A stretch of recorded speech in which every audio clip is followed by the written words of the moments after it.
বাংলাদেশে বেশ অদ্ভুত কিছু ঘটনা ঘটছে, আপনারা দেখতে পাচ্ছেন। ডোনাল্ড লু আসলো গত 2 সপ্তাহ আগে। তিনি এসে সরকারের অনেক রথী মহারথীর সাথে মিটিং টিটিং করলেন। যাওয়ার সময় আমাদের ওবায়দুল কাদের সাহেবের মন্তব্য মতো আমরা এত আদর যত্ন করলাম, যাওয়ার সময় উনি একটা স্যাংশন দিয়ে গেলেন। এবং দিলেন কাকে? জেনারেল আজিজ, বাংলাদেশ সরকারের অথবা সেনাবাহিনীর ইতিহাসে সবচেয়ে কুখ্যাত এবং অযোগ্য কোনো সেনাপ্রধান যদি থেকে থাকে, এটার নাম হচ্ছে জেনারেল আজিজ। মানে আমরা যারা পার্সোনালি বিভিন্ন সোর্সে জানি, এই ধরনের অযোগ্য মিলিটারি অফিসার তো মেজর হওয়ার পরে আর কোনো প্রমোশনই হওয়ার কথা ছিল না। এই ধরনের ইনকম্পিটেন্ট অফিসাররা জেনারেল কিভাবে হইল? জেনারেল হয়েছে বিডিআরের চিফ কিভাবে হইল? সেনাবাহিনী প্রধান কিভাবে হয়? মানে রাষ্ট্রটাকে কিভাবে একটা খেলার পাত্রে পরিণত করেছে আওয়ামী লীগ। এবং কেন করেছে? কারণ এই আজিজের মতো মানে অদক্ষ ক্রিমিনাল টাইপের লোকদেরকে দিয়ে দেশে শাসন শোষণ জুলুমের রাজ কায়েম করাটা অনেক সহজ। যা কিছু ইচ্ছে তাই করানো যায়, কোনো আইন কানুন মানা যায় না। গণহত্যা করানো যায়, মারপিট করানো যায়, এরে মারো তারে মারো, ঠান্ডা করে দাও, এগুলো সব করা যায়। নিজের সেনাবাহিনীর ক্যাপাসিটি অন্য দেশের সার্বভৌমত্বের সাথে কম্প্রোমাইজ করা যায়। এই ধরনের মানে মানে বোনলেস, স্পাইনলেস, ইনডিগনিফাইড, যার ন্যূনতম মর্যাদাবোধ নাই, তাদেরকে সেনাপ্রধান করা হয়েছে এবং এই আমলে করা হয়েছে। এরকম একটা লোক যিনি 3 বছর আগে রিটায়ার করেছেন, আমরা তো আল জাজিরায় তার ব্যাপারে ডকুমেন্টারি জানি, all the prime ministers man. সে কোন লেভেলের মাফিয়া তন্ত্র কায়েম করেছিল বাংলাদেশে সেটা তো আমরা জানি। এবং তার পরিবার, সে একা না, শুধু বাংলাদেশ সরকারের সুযোগ সুবিধাভোগী একটা ক্রিমিনাল সিন্ডিকেট ফ্যামিলি। তো তাকে স্যাংশন দিয়েছে। প্রশ্ন হচ্ছে এটা দেওয়া না দেওয়ার কী যায় সেই আলোচনাটা আছে। একটা হচ্ছে, আমরা বারবার বলেছি যে গণতন্ত্রের ব্যাপারে আমেরিকা বাংলাদেশের ব্যাপারে যে পজিশন যেটা নিয়েছে, যে তারা এখানে গণতন্ত্র, সুষ্ঠু নির্বাচন, মানবাধিকার এগুলো দেখতে চায়। এগুলোর সাথে যারা মানে অ্যালাইনড হবে না, কমপ্লায়েন্ট হবে না, তাদেরকে তারা কোনো না কোনো ফর্মে পানিশমেন্টের মধ্যে আনবে। তার ভিতরে একটা হচ্ছে ভিসা রেস্ট্রিকশন। এর আগে আমরা দেখেছি গত বছরের সেপ্টেম্বর অক্টোবর থেকে তারা ভিসা পলিসি এনফোর্স করেছে এবং এইটা তারা এবার অ্যাপ্লাই করেছে হচ্ছে জেনারেল আজিজ এবং তার ক্লোজেস্ট যারা ফ্যামিলি মেম্বার আছে তাদের উপরে। এখন কি যায় আসে? এর আগে তো স্যাংশন দেওয়া হয়েছে, র্যাবের উপর স্যাংশন আসছে, 7 জন অফিসারের উপরে স্যাংশন আছে, আমাদের গত পুলিশ চিফ বেনজিরের উপর স্যাংশন আছে, বর্তমান পুলিশ প্রধানের উপর স্যাংশন আছে। So what? এতে কিছু হয়েছে? নির্বাচন ফেয়ার হয়েছে? আওয়ামী লীগ নির্বাচন করেছে? কিছুই হয়নি, কোনো পরিবর্তন হয়নি। তো এই জন্য প্রশ্ন হচ্ছে যে আমাদের এই দুইটা বোঝাপড়ার ভিতরে দেশের মানুষের একটা পরিচ্ছন্ন ধারণা থাকতে হবে যে যুক্তরাষ্ট্রের বাংলাদেশ পলিসি এবং সেটার বেনিফিট গণতন্ত্রকামীরা কিভাবে পাবে। যুক্তরাষ্ট্র এগুলোই করবে, কিন্তু এটার মধ্য দিয়ে বাংলাদেশের সরকার পরিবর্তন সে করে দেবে না, গণতন্ত্র কায়েম করে দিয়ে যাবে না। কিন্তু এতটুকু সাহায্য সে আপনাকে করবে যে গণতন্ত্রের শত্রু যারা আছে, নির্বাচন কমিশন থেকে শুরু করে যারা যারা মানবাধিকার লঙ্ঘন করছে, দুর্নীতি করছে, তাদেরকে তারা কন্টিনিউয়াস স্যাংশন দেবে এবং পার্শিয়ালি আংশিক তারা পাবলিশ করবে।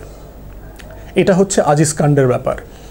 দ্বিতীয়ত আরেকটা বড় ঘটনা ঘটছে এখন, সেটা হচ্ছে আপনার বেনজির কাণ্ড।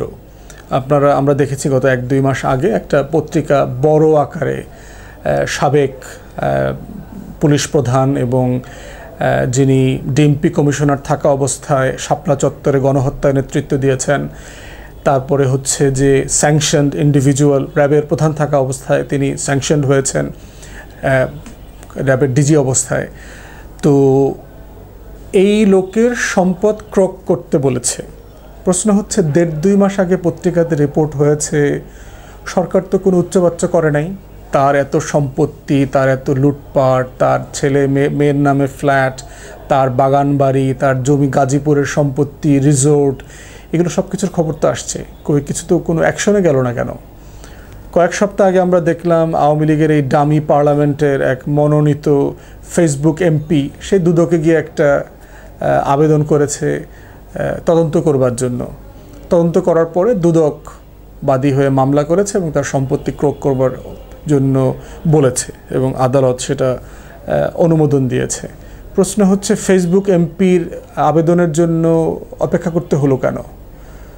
দুদক কি এই পত্রিকার রিপোর্ট, টেলিভিশনের রিপোর্টগুলো দেখে নাই, চোখে পড়ে নাই তারা স্বতঃপ্রণোদিত হয়ে কেন ইনভেস্টিগেশন ইনিশিয়েট করে নাই? প্রথম প্রশ্ন। দ্বিতীয় প্রশ্ন হচ্ছে যে ফেসবুক সুমন যখন কোনো বিষয়ে অফিসিয়ালি কথা বলে তখন বুঝতে হবে যে এর পিছনে কলকাঠি নাড়া হচ্ছে। ফেসবুক এমপি তো আওয়ামী লীগের দয়া দাক্ষিণ্যে এমপি হয়েছে, সে তো আর একটা কম্পিটিটিভ ইলেকশনের মধ্য দিয়ে এমপি হয় নাই। অতএব এই বাস্তবতায় বুঝতে হবে যে তাকে আসলে তুরুপের তাস হিসেবে ব্যবহার করা হচ্ছে সরকারের ভিতরের একটা অংশ। এমনও হতে পারে, আমরা সারপ্রাইজড হব না, যে এটা বেনজির চক্রই এটা সরকারের সাথে আন্ডারস্ট্যান্ডিংয়ের ভিত্তিতে এই কাজগুলো করছে। এবং দেখবেন এর আগে আমরা দেখেছি এই ক্রোক করবে, ইনভেস্টিগেশন হবে, মামলা শুনানি হবে, তারপরে এই মামলাতে উনি নিরপরাধ সজ্জন শুদ্ধাচারী দেশের সবচেয়ে শুদ্ধতম সৎ ব্যক্তি হিসাবে সনদ নিয়ে বের হয়ে আসবেন। অসম্ভব কিছু না, এই নাটক বাংলাদেশে আমরা দেখেছি। অতএব বেনজিরের উপরে সম্পত্তি ক্রোক করা, ব্যাংক অ্যাকাউন্ট ক্রোক করা, বেনজির কি মনে করেন একদিন থেকে ঘটনা ঘটতেছে তার সব টাকা সে তার অ্যাকাউন্টে রেখে দিচ্ছে? এটা প্র্যাকটিক্যাল সম্ভব? সে এই রাষ্ট্রের এত ক্রাইমের সাথে জড়িত, তাকে শেখ হাসিনার সরকার কোনোভাবে বিপদে ফেলবে না, এটা নিশ্চিত থাকেন। কারণ সে বিপদে পড়লে এই রাষ্ট্রের অনেক রথী মহারথী এক্সপোজড হয়ে যাবে, ইনক্লুডিং যারা একদম টপে বসে দেশ শাসন শোষণ করছেন গত 15 বছর থেকে। বেনজির বাংলাদেশের 17 বছরের সকল ক্রাইমের সাক্ষী।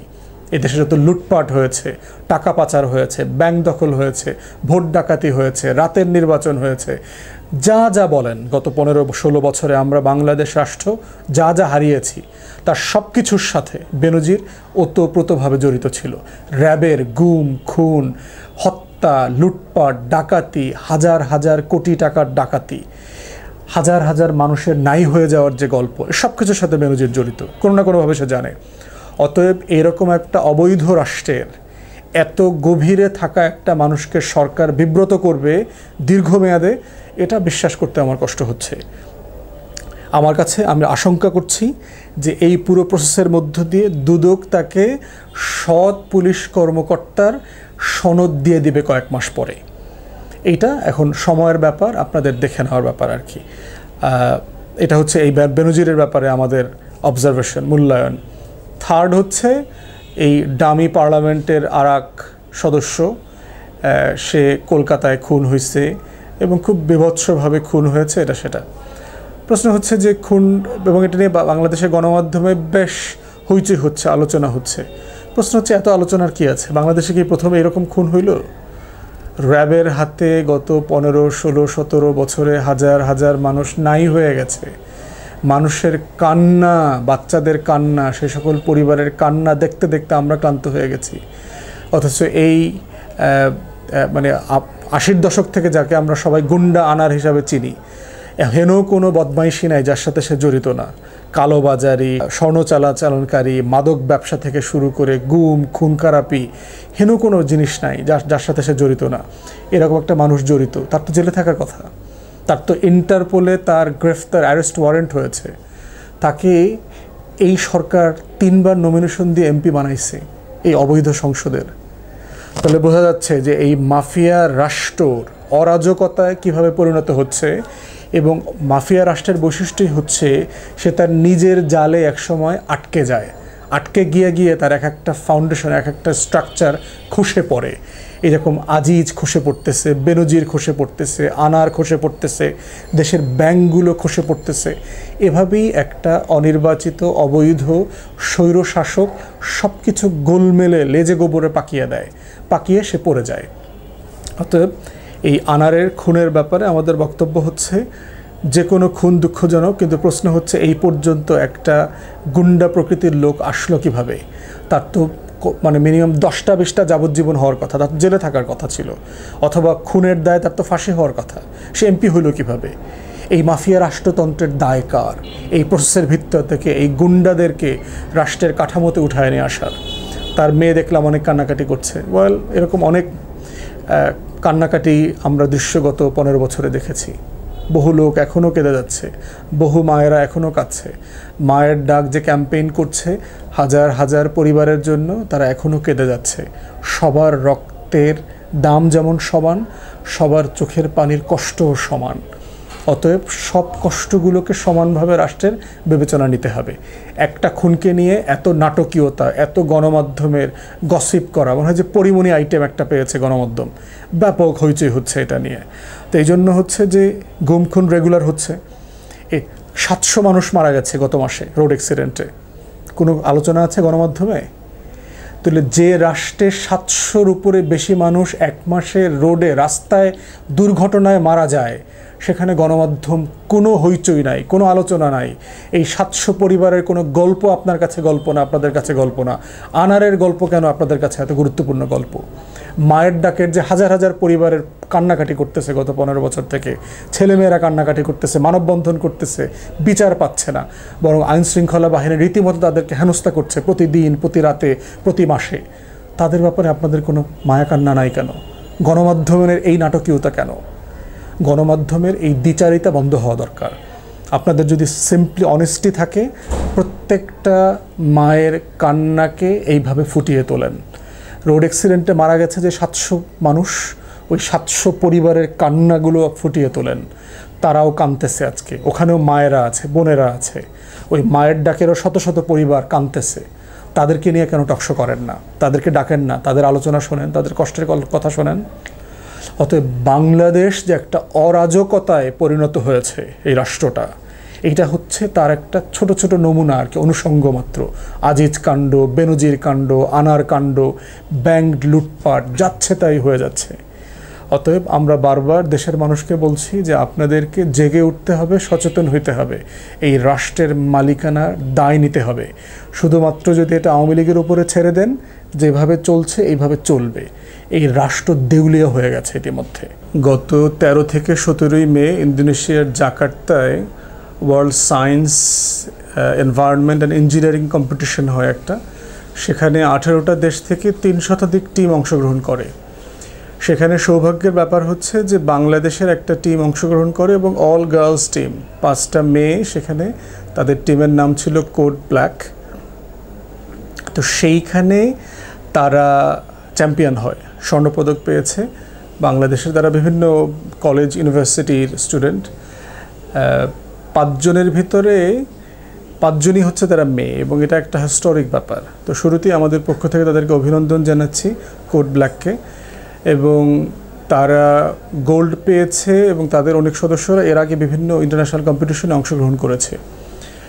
তো বাংলাদেশের জন্য এটা একটা বড় ব্যাপার। বাংলাদেশের এই জায়গা থেকে এসে মেয়েরা, যাদের সায়েন্সের ব্যাপারে এমনিতে ইন্টারেস্ট কম থাকে, তারা আবার একটা রোবট বানিয়েছে। সেই রোবোটিক্স কম্পিটিশনে তারা দুনিয়ার অনেক বড় বড় টিমকে হারিয়ে গোল্ড মেডেল পেয়েছে। এবং তাদের আইডিয়াটা তারা বলেছে যে তারা জসীমউদ্দিনের যে নকশিকাঁথার মাঠ কাব্যগ্রন্থ ছিল, সেটাকে আইডিয়া ধরে তারা এই রোবটটা তৈরি করেছে। মূলত তারা, আমি যতটুকু সামান্য পড়েছি এটা সম্পর্কে, সেটা হচ্ছে যে আগুন যখন খুব বড় আকারে লাগে তখন মানুষের পক্ষে সেখানে যাওয়া এবং কোনো ভিকটিমকে রেস্কিউ করা অথবা পানি, যেটা পানি নিক্ষেপণ করতে হয়, এটা অনেক ডিফিকাল্ট হয়ে যায়। তো তারা একটা রোবট আবিষ্কার করেছে, যে রোবটটা দিয়ে তারা এই কাজটা করতে পারবে, রেস্কিউ অপারেশনটা করতে পারবে। এই ধরনের 1250 ডিগ্রি তাপমাত্রা পর্যন্ত সম্ভবত এটা নিজেকে টলারেট করতে পারবে। তো এটা একটা হিউজ ব্যাপার, বাংলাদেশের মেয়েরা এই অর্জন করেছে এবং এটা নিয়ে সোশ্যাল মিডিয়াতে অনেক আলোচনা হচ্ছে। একটা ইন্টারেস্টিং মন্তব্য বেশি আলোচিত হয়েছে, সেটা হচ্ছে যে এই খবরের ছবিটা যখন আসছে, ঢাকা বিশ্ববিদ্যালয়ের সাইকোলজি ডিপার্টমেন্টের একজন টিচার প্রফেসর আজিজুর রহমান সম্ভবত, তিনি একটা মন্তব্য করেছেন সেটাকে ঘিরে।